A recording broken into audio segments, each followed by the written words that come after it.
Апта ичиндеги маанилүү жаңылыктар, студияда Диана Нурлан кызы. 2024 жылдын 8 августунда Белоруссиянын президенти Александр Лукашенко Минск шаарына кылмышка катышкан мамлекеттердин ички иштер министрлерин кабыл алды.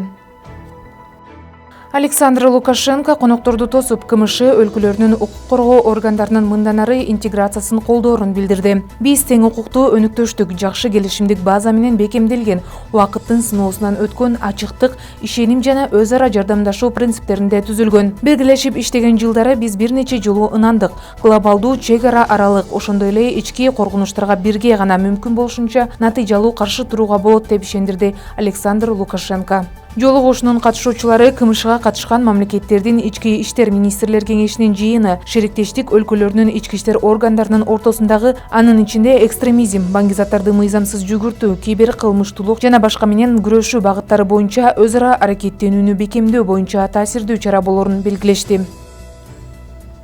2024 жылдын 30 июлунда Кыргыз Республикасынын ички иштер министри, милициянын генерал-лейтенанты Улан Ниязбеков Катар мамлекетинин Кыргызстандагы элчиси Али Жабир Мухаммед Аль-Гуфран Аль-Мари менен жумушчу жолугушуусун өткөрдү.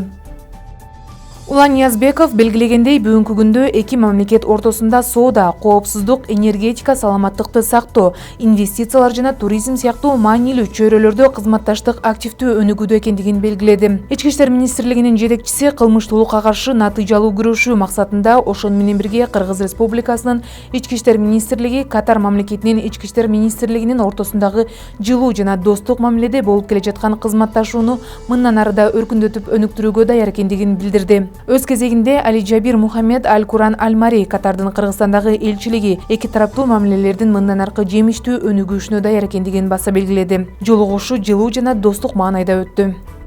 2 августта Бишкекте министрлер кабинетинин төрагасынын биринчи орун басары Адылбек Касымалиев менен Борбор каланын тургундарынын жолугушуусу болуп өттү. Коомчулук менен болгон жыйынга ички иштер министри, милициянын генерал-лейтенанты Улан Ниязбеков, ички иштер министрлигинин борбордук аппаратынын башкармалыктарынын башчылары, Бишкек шаарынын мэри, мекеме, ишканаларынын өкүлдөрү катышты. Борбор каланын тургундарынын кайрылуулары социалдык кызматтардын жана милициянын ишине тиешелүү болду. Мындан тышкары бишкектиктер шаарды көрктөндүрүү боюнча сунуштарды айтып, коопсуздукту камсыз кылып, Борбор калада тартипти жогорулатууну камсыз кылган милиция кызматкерлерине, ошондой эле көрктөндүрүү иштери жүрүп жаткан Бишкек шаарынын мэрине ыраазычылыктарын билдиришти. Кыргыз Республикасынын президенти Садыр Жапаровдун тапшырмасы менен өлкөбүздүн бардык аймактарында элдик жыйындар өткөрүлүп жатат. Ички иштер министринин орун басарлары дагы 7 дубанды кыдырып, жергиликтүү эл менен жолугушууларды өткөрүп, бир катар райондук ички иштер бөлүмдөрүн текшерүүгө алып чыгышты. Ички иштер органдарынын аймактык бөлүктөрүнүн материалдык техникалык базасын бекемдөө, кызматкерлердин кызмат өтөө шарттарын жана алардын социалдык жактан корголуусун жакшыртуу жана кызматкерлердин ишинин натыйжалуулугун жогорулатуу максатында республика аймагында приоритеттүү объектилер салынууда. Курулуш иштери менен ички иштер министринин орун басарлары жеринен таанышып, тиешелүү тапшырмаларды берип келишти. 1 август күнү ички иштер министрлигинин атайын байланыш кызматынын мамлекеттик ишканасынын түзүлгөндүгүнүн 85 жылдык мааракесине байланыштуу иш-чара өткөрүлдү.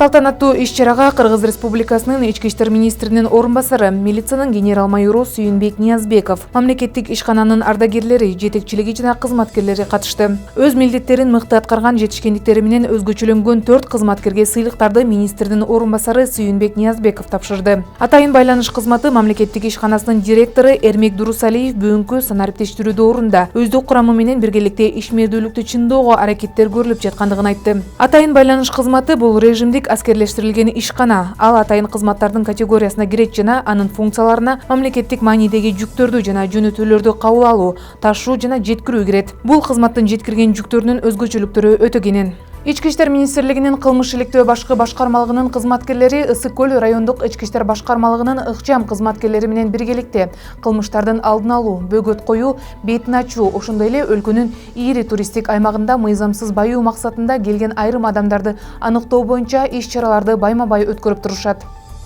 Ысык көл облусунун Боз Тери айылынын аймагында, Россия Федерациясында, Өзбекстан Республикасында, ошондой эле Кыргыз Республикасында ар кандай кылмыштар үчүн мурда 6 жолу соттолгон жакынкы чет өлкөнүн тургуну 1989 жылы туулган С.Э. кармалды. Кармалган адам тарабынан жасалган башка кылмыштардын дагы бетин ачуу боюнча кошумча иш-чаралар жүргүзүлүүдө.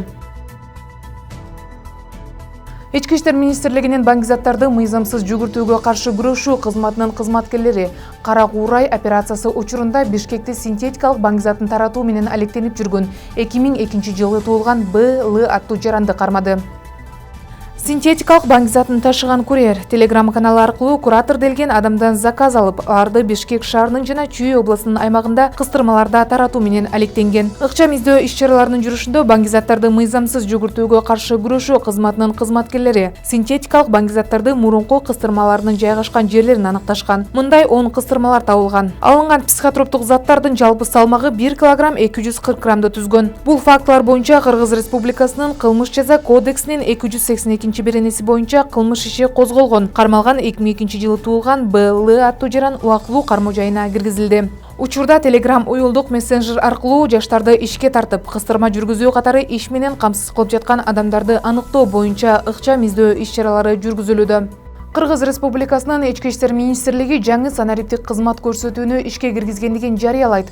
Бул демилге Кыргыз Республикасынын санариптик өнүктүрүү министрлиги менен биргеликте ишке ашырылды.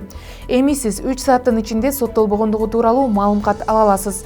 Бул үчүн адамдын кылмыш жоопкерчилигине тартылгандыгы, Кыргыз Республикасынын аймагында соттуулугу бар же жок экендиги жөнүндө маалымат алуу үчүн арыз берүү, кызматтын тандоо менен билдирмени түндүк мобилдик тиркемеси аркылуу же электрондук кызмат көрсөтүүлөрдүн мамлекеттик порталынан тариздөө жетиштүү. 3 жумушчу сааттын ичинде соттолбогондугу тууралуу маалымат алуу үчүн арыздар саат 9:00 14:30 чейин кабыл алынат. Кененирээк маалыматты Ички иштер министрлигинин расмий сайтынан ала аласыздар. Апта ичиндеги маанилүү жаңылыктар болду. Ички иштер министрлиги, Диана Нурлан кызы.